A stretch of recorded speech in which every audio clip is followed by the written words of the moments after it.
ऐसा रक्षा मंत्री जी, हम मोदी सरकार के 1 साल पे भी बात कर रहे हैं। पिछले 1 साल में इस सरकार ने बहुत कुछ किया, खास तौर पर कश्मीर के फ्रंट पर, सीए के फ्रंट के ऊपर, उसके अलावा राम मंदिर की घोषणा हो गई। लेकिन जब भी कोई घोषणा होती है रिएक्शन पाकिस्तान से आ जाता है। सीए की घोषणा हुई, पाकिस्तान परेशान हो गया। राम मंदिर की नींव रखी गई, पाकिस्तान के विदेश मंत्रालय ने चिट्ठी निकाल दी कि कैसे राम मंदिर बनवा सकते हैं ये लोग। ऐसा क्यों? हमारे अंदरूनी मामलों में पाकिस्तान को बोलने का कोई हक नहीं होना चाहिए? मैंने पाकिस्तान को कहिए परेशान न हुआ करे। यह सब जो कुछ भी हो रहा है भारत में, उसको देखकर तो उसे खुशी होनी चाहिए कि भारत हमारा पड़ोसी देश है, उसमें सारी बहुत पुरानी समस्याओं का समाधान हो रहा है। और पाकिस्तान को तो सचमुच इससे खुशी होनी चाहिए कि भारत में एक ऐसा सशक्त नेतृत्व है, एक ऐसी सशक्त राजनीतिक पार्टी है जो कहती है वह करती है। वर्षों से जो कुछ भी हम लोग कहते चले आ रहे थे अपने चुनावी घोषणा पत्र में, उन्हीं सब सारी चीजों को पूरा किया है। हमने देश को अंधेरे में रखकर कोई काम नहीं किया है। चाहे धारा 370 का मामला हो, चाहे सिटीजनशिप अमेंडमेंट बिल का मामला हो, चाहे राम मंदिर का मामला हो, किसी को अंधेरे में नहीं रखा है। 2014 में मैं पार्टी का अध्यक्ष था, उस समय जब घोषणा पत्र जो बना था उसमें भी ये सब सारी चीजें शामिल। उसके पहले जनसंघ के रूप में पहला जो चुनावी घोषणा पत्र जारी हुआ था हम लोग। समस्या ये है कि आपके घोषणा पत्र में था, समस्या ये नहीं है। समस्या है कि आप अपने घोषणा पत्र को लागू कर रहे हैं। विपक्ष की भी समस्या ये है। नहीं, इसका मतलब कि भारत में हमें चाहते हैं कि राजनीति में विश्वास का संकट नहीं होना चाहिए।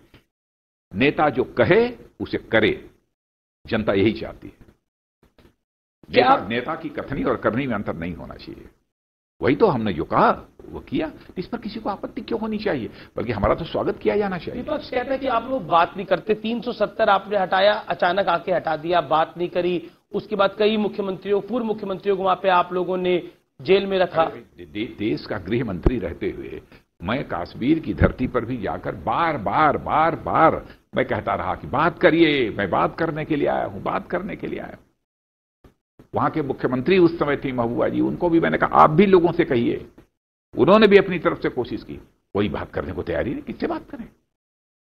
लेकिन जब चुनावी घोषणा पत्र में हमारे था, तब तो यह नीति पूरी तरह से हमारी जगजाहिर थी, हमारे कार्यक्रम जगजाहिर थे कि हम क्या करेंगे सत्ता में आने के बाद। इस पर किसी को संदेह नहीं होना चाहिए। 370 को जोड़कर, सीओ को जोड़कर, राम मंदिर को जोड़कर भारतीय मुसलमान के साथ जोड़ दिया जाता है और उनको भड़काने की कोशिश होती है। ये लगातार हुआ है। मैं विश्वास के साथ कह सकता हूं और दावे के साथ कह सकता हूं, हमारे भारत के मुस्लिम के नागरिकता के पर कोई भी दुनिया की ताकत सवाल या निशान नहीं लगा सकती है। नागरिकता कानून के कारण प्रधानमंत्री जी कई बार बोल चुके हैं, हमारे गृह मंत्री जी कई बार बोल चुके हैं। मैं आपको 2 एग्जाम्पल देता हूं। ओवैसी साहब के भाई हैं, उन्होंने बोला कि मुगलों ने 800 साल 900 साल राज किया है, ये क्या 5 साल वाली मोदी सरकार हमारा करेगी। ये सब बिल्कुल समाजवादी पार्टी के अबू आजमी ने बोला, यही बोला। ऐसे बेतुकी बातों का जवाब मैं नहीं देना चाहता जी। मैं बढ़ता हूं, लोग ऐसे हो सकते हैं। कश्मीर को लेकर, क्योंकि आप रक्षा मंत्री हैं, कश्मीर में पत्थरबाजी की घटनाएं पूरी तरह से क्यों नहीं बंद हो पा रही हैं?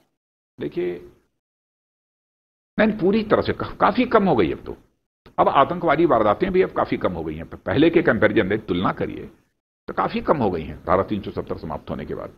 और पत्थरबाजी की घटनाओं में भी बहुत कमी आ गई है, अब तो नामात्र की रह गई हैं। और मैं समझता हूं कि धीरे धीरे कश्मीर के लोगों की सोच में एक बदलाव आएगा। हम कश्मीर का डेवलपमेंट करना चाहते हैं। हम चाहते हैं कि फिर से बिल्कुल कश्मीर भारत ही नहीं बल्कि दुनिया के लोगों के लिए एक आकर्षण का केंद्र बन जाए। हमारी तो ख्वाहिश यह है। कश्मीरी पंडितों को लेकर सवाल है, पिछले 6 साल की सरकार के अंदर, पहले आप गृह मंत्री थे, अब आप रक्षा मंत्री है, कश्मीरी पंडितों को कब उनके घर वापस जाने को मिलेगा? ऐसा माना जाता है कि बीजेपी कहती है, करती नहीं। देखिए, अब ये तो कोई नहीं कह सकता। पंडितों की विश्वसनीयता के संकट को भारत की राजनीति में चुनौती के रूप में किसी ने स्वीकार किया है तो हमारे दल ने स्वीकार किया है, हमारे नेतृत्व ने स्वीकार किया है। इसलिए यह आरोप कोई नहीं लगा सकता कि यह कब वो होगा। लेकिन अब वहां पर यूनियन टेरिटरी बन गई है।